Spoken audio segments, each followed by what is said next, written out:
Cam, we've got some news today. And so let's get to it because this is really fresh.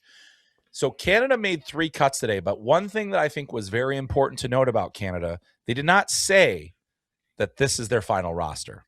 They never said that once. It's like, oh, we got it. This is our team. So Cam, here are the cuts. Jake O'Brien, Merrick Vanacker, Jackson Smith, 2 forwards and a defenseman. We also are thinking, hey, maybe there's some NHL names that we should be keeping an eye on for potential additions here. But what did you think when you saw Jake O'Brien, Merrick Vanacker, Jackson Smith, and take them whatever way you want to? Now, we've talked a lot about Jake O'Brien.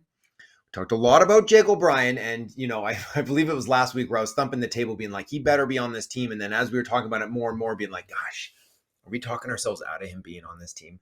And I think that you brought up an excellent point there, is that with Michael Misa coming back, with all the skill they have up front, especially down the middle, and with this being a Dale Hunter coached team, that Jake O'Brien be on the bubble, which is what we'd been hearing as well, you know, made a lot of sense. And again, last night, he didn't do himself any favors. You know, he's got supremely gifted vision and, you know, a great touch, but he is a little more on the perimeter, a little bit softer.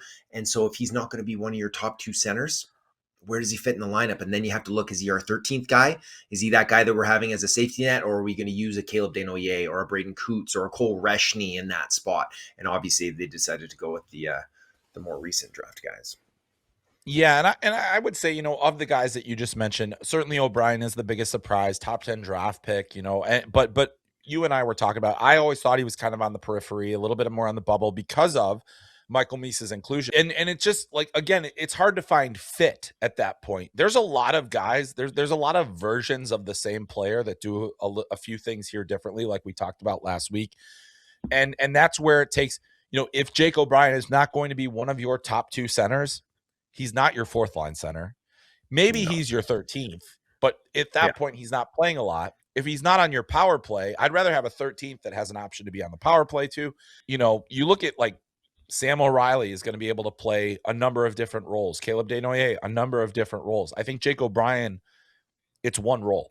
And if you fail at that role, you don't help in other ways, whereas those other guys do.